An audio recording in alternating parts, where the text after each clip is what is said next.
Olá pessoal, estou aqui na VoxLex TV.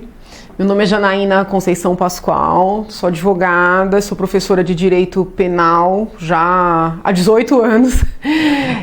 Então é uma honra poder conversar com vocês. A proposta hoje não é fazer uma aula formal, não é traçar uma linha de raciocínio única e desenvolver um tema muito objetivo. Eu gostaria de conversar com vocês sobre um tema que, na verdade, ele perpassa todos os assuntos que dizem respeito ao direito penal e ao processo penal também, tá?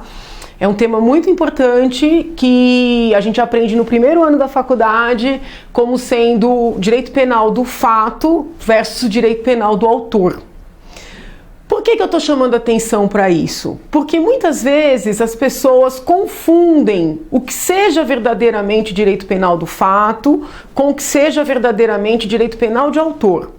Não raras vezes as pessoas concordam com o direito penal do fato a depender do assunto e acabam adotando um direito penal do autor também a depender do assunto. E quando fazem isso, ou seja, quando escolhem, as situações em que vão efetivamente trabalhar com direito penal do fato e efetivamente trabalhar com direito penal do autor, já estão, mesmo sem perceber, concretizando o que se chama historicamente de direito penal de autor. Eu vou tentar traduzir o que é que eu estou falando. Quando eu comecei a estudar direito, eu ouvia muitos meus professores dizerem, e eu lia os vários autores brasileiros e também estrangeiros, lembro bem de ter estudado essa matéria pelos tratados do Klaus Roxin, que o direito penal tem que ser o mais objetivo possível, ou seja, que nós não devemos pessoalizar os atos. Alguém matou, alguém foi morto.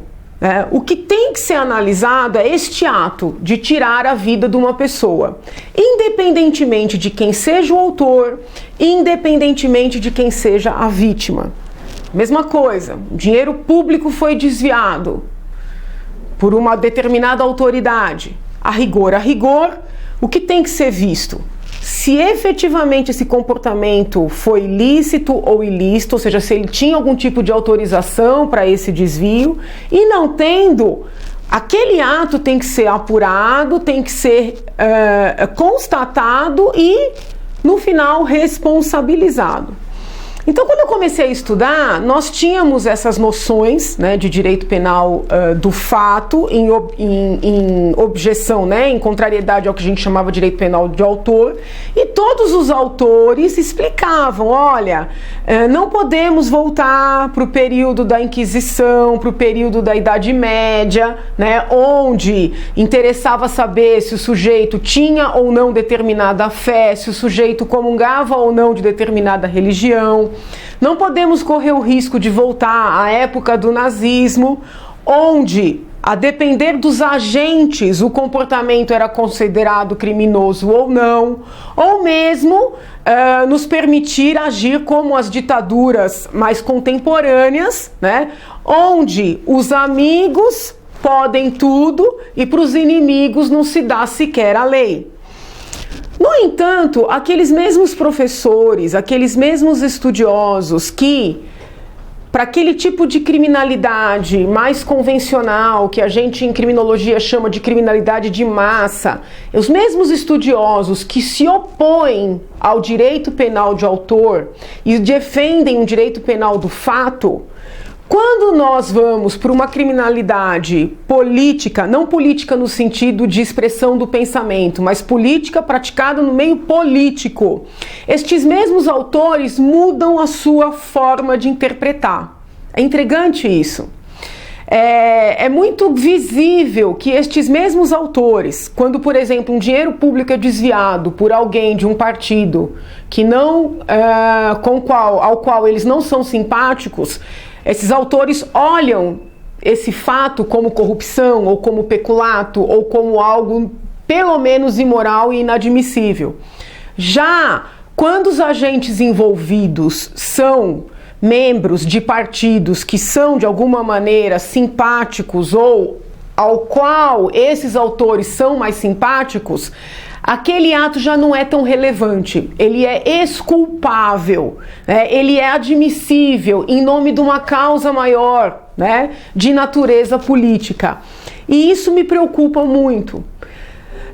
Da mesma maneira, quando nós vamos falar sobre manifestação do pensamento, se os senhores tentarem fazer uma análise um pouco mais distanciada, perceberão que muitos autores que defendem o direito penal do fato, no que diz respeito à criminalidade de massa, à criminalidade convencional, quando vem para a manifestação do pensamento, não procedem dessa forma.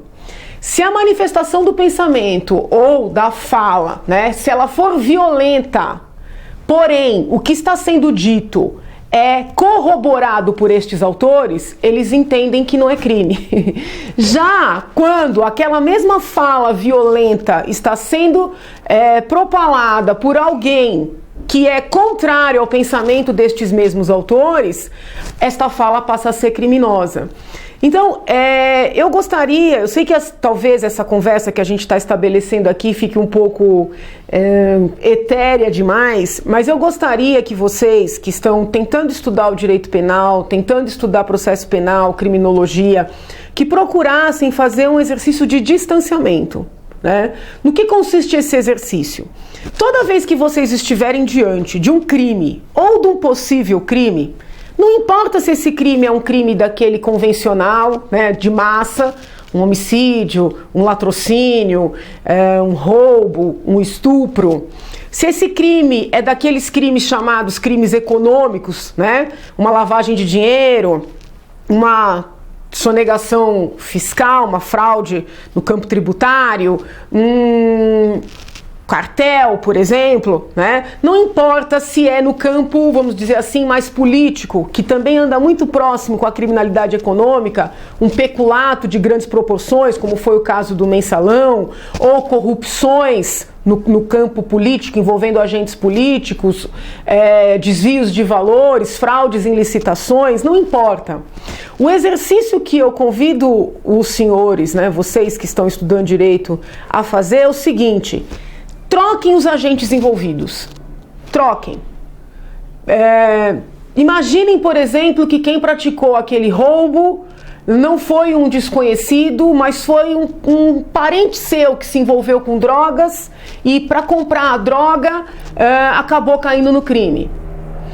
Imagine que a pessoa que participou de um cartel é um tio, eventualmente, que batalhou a vida inteira para conseguir uma empresa e acabou fazendo um acordo. Ou vice-versa, se você tem uma tendência a querer matar membro de cartel, querer absolver membro de cartel, faça um exercício diferente.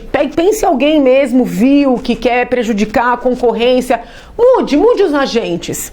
No campo aqui da criminalidade política, em termos de verba pública, se você tem simpatia por determinado partido e você e a possibilidade de crime envolve um partido adversário, troque os agentes, coloque um político do partido ao qual você é simpático. Veja se você conclui da mesma forma. Então, assim, veja, se trocando os agentes, você continua achando que é caso de absolver. Ou, se trocando os agentes, você continua achando que é caso de condenar. Se a troca de agentes implicar mudança na sua conclusão, é porque, no fundo, você está trabalhando com direito penal de autor.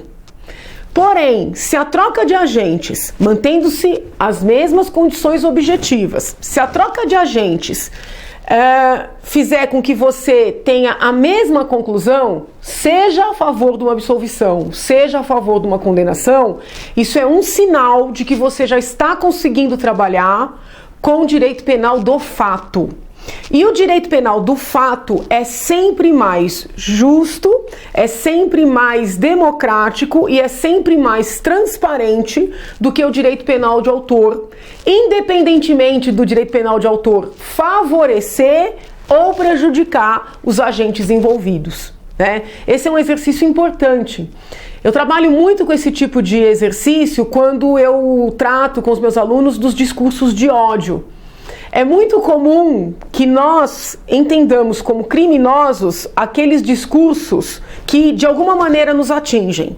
Por outro lado, interpretamos como exercício da liberdade de manifestação os discursos aos quais nós somos simpáticos.